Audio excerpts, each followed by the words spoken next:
वाल्मीकि कृत रामायण और रामचरितमानस सहित सभी रामायण में विभीषण को रावण पक्ष की ओर से लंका द्रोही बताया गया है। वर्तमान में भी लोग मानते हैं कि विभीषण ने अपने भाई को धोखा दिया था। इसलिए एक कहावत आज भी प्रचलित है कि घर का भेदी लंका ढाए। क्या वाकई में विभीषण इतना बुरा थे? जानते हैं सच्चाई। रामायण में एक ओर श्री राम तो दूसरी ओर रावण थे। एक ओर जहाँ प्रभु श्री राम को उनके भाई भगवान मानते थे, तो दूसरी ओर रावण के भाई उनको अपराधी, घमंडी और अहंकारी मानते थे। यह फर्क था सबसे बड़ा।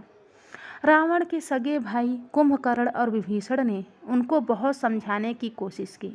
आप जो कर रहे हो वह गलत है। रावण के सौतेले भाई और बहन भी थे, जिनमें से एक कुबेर से उसने लंका छीन ली थी। रावण का अपने सभी भाइयों से शक्ति के बल पर संबंध था, जबकि श्री राम का अपने भाइयों से प्रेम और समर्पण के बल पर संबंध था। रावण ने जब सीता जी का हरण किया, तब विभीषण पराई स्त्री के हरण को महापाप बताते हुए सीता जी को श्री राम को लौटा देने की सलाह देकर हमेशा धर्म की शिक्षा देते थे। लेकिन रावण उनकी एक नहीं सुनते थे। क्या विभीषण का यह कार्य धर्म विरुद्ध था? विभीषण ही नहीं बल्कि रावण को उनकी पत्नी मंदोदरी, उनके नाना माल्यवान और उनके ससुर मयासुर भी वही बात करते थे जो कि विभीषण करते थे। दरअसल विभीषण अपने भाई को बचाना चाहते थे। विभीषण ने हर मौके पर रावण को रोकने का प्रयास कर धर्म की शिक्षा दी, लेकिन अंततः रावण ने क्रोधित होकर विभीषण को लंका से बेदखल कर दिया, उसे देश निकाला कर दे दिया।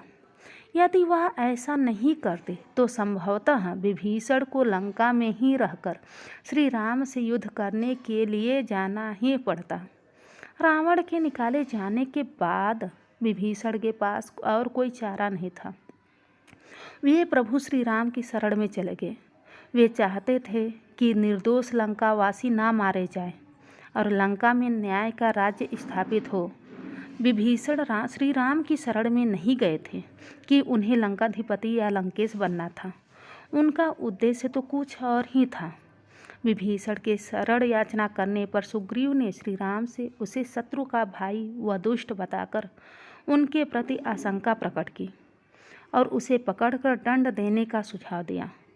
हनुमान जी ने उन्हें दुष्ट की वजह शिष्ट बताकर शरणागति देने की वकालत की। इस पर श्री राम जी ने विभीषण को शरणागति न देने के सुग्रीव के प्रस्ताव को अनुचित बताया और हनुमान जी से कहा कि आपका विभीषण को शरण देना तो ठीक है, किंतु उसे शिष्ट समझना ठीक नहीं है। इस पर श्री हनुमान जी ने कहा कि आप लोग विभीषण को ही देखकर अपना विचार प्रकट कर रहे हो। मेरी ओर से भी तो देखो, मैं क्यों और क्या चाहता हूँ। फिर कुछ देर हनुमान जी ने रुककर कहा, जो एक बार विनीत भाव से मेरी शरण की याचना करता है और कहता है मैं तेरा हूँ, उसे मैं अभय दान प्रदान कर देता हूँ।